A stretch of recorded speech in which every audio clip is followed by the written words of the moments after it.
Bonjour, dans cette vidéo, je vais vous donner une introduction au rapport trigonométrique dans des triangles rectangles.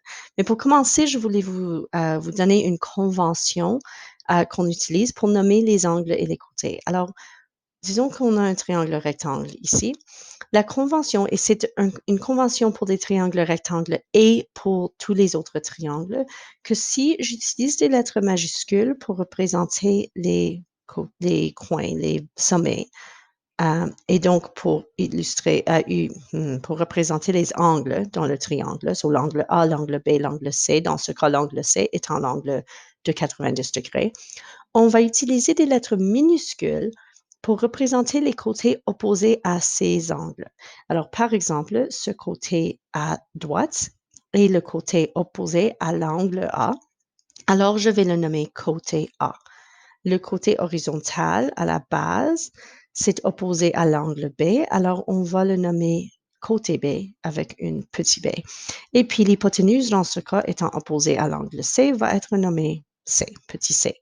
Ce que vous connaissiez tous déjà, c'est que dans un triangle rectangle en particulier, A au carré plus B au carré égale C au carré. Ça, c'est un cas spécial d'une règle qui existe pour tous les triangles, pas juste les triangles spéciaux, qui s'appelle la loi des cosinus, et on va apprendre cette loi un peu plus tard dans cette unité. Mais pour le moment, si vous avez un triangle où vous connaissez qu'une des angles est 90 degrés, vous pourriez utiliser cette relation dans le triangle. Il y a aussi des rapports entre les angles et les côtés dans des triangles rectangles. Alors, pour illustrer ceci, je vais vous donner une série de triangles qui sont tous des triangles semblables. C'est-à-dire, si dans chaque triangle, alors, il y a un angle A qui est partagé, mais il y a trois possibilités pour C. So, C1, C2, C3, et trois possibilités pour B, B1, B2, B3. Mais à cause du fait que deux des angles dans tous ces triangles ont les mêmes mesures, l'angle A a la même mesure pour tous les trois triangles et l'angle C, qui est 90 degrés, est le même pour tous les trois triangles. Le troisième angle, B, doit toujours être le même aussi. Alors, ces trois angles ont la même mesure et que ces trois triangles sont tous des triangles semblables, c'est-à-dire ils ont tous des côtés qui sont proportionnels. Alors, si je nomme, OK, ce côté, c'est A1, ça, c'est A2, ça, c'est A3.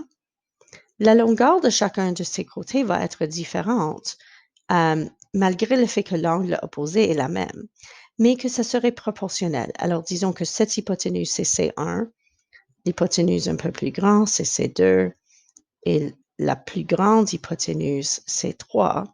Le rapport A1 sur C1 va être le même que le rapport A2 sur C2, qui va être le même que le rapport A3 sur C3. Et que peu importe la taille du triangle, si l'angle A a toujours cette même mesure, tous les côtés opposés que je pourrais dessiner et tous les côtés hypoténus que je pourrais dessiner vont toujours avoir ce rapport. Alors, on nomme ce rapport le sinus de A, le rapport entre le côté opposé et l'hypoténuse. Parce que peu importe comment je dessine ce triangle rectangle, je vais toujours avoir ce rapport. Si j'ai un triangle rectangle avec un angle donné de A, alors disons que j'ai dessiné A comme 25 degrés. Si A égale 25 degrés, j'aurai toujours ce même rapport. Alors, dans ma calculatrice, si je veux trouver, OK, disons que A égale 25 degrés. Si je mets dans ma calculatrice le sinus de 25 degrés, je vais trouver que ça dit, c'est à peu près 0,4226. Ça continue. Mais effectivement, ce que ceci veut dire, c'est que si je dessine un triangle rectangle avec un angle de 25 degrés, et puis ensuite je mesure le côté opposé et je mesure l'hypoténuse, je vais toujours trouver ce rapport.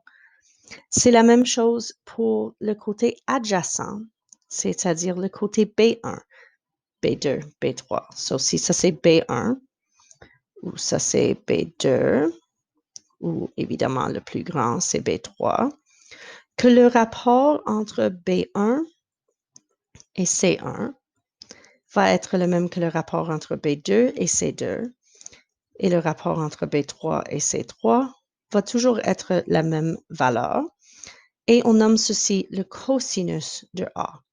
So, le cosinus, c'est le rapport adjacent. So, adjacent voulait dire juste à côté, sur l'hypoténuse.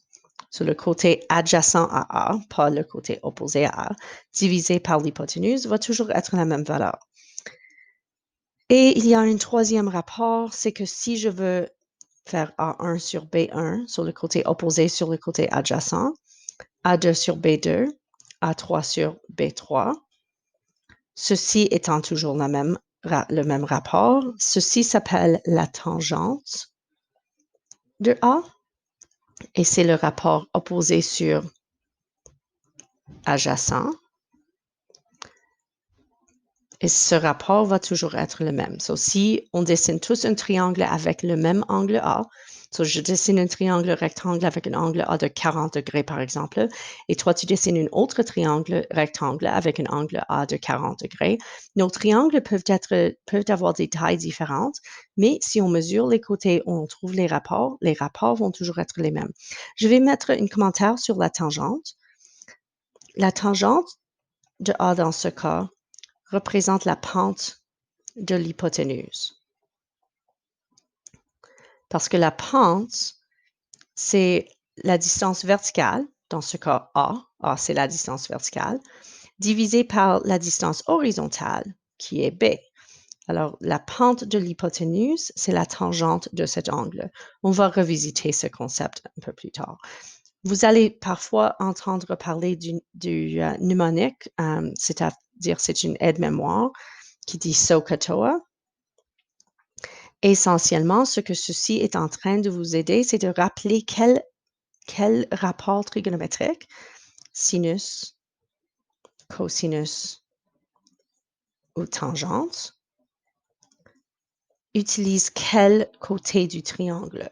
Le sinus égale l'opposé sur l'hypoténuse, le cosinus égale l'adjacent sur l'hypoténuse et la tangente égale l'opposé sur l'adjacente. Alors ça, c'est une aide-mémoire pour vous souvenir quel côté va avec quoi.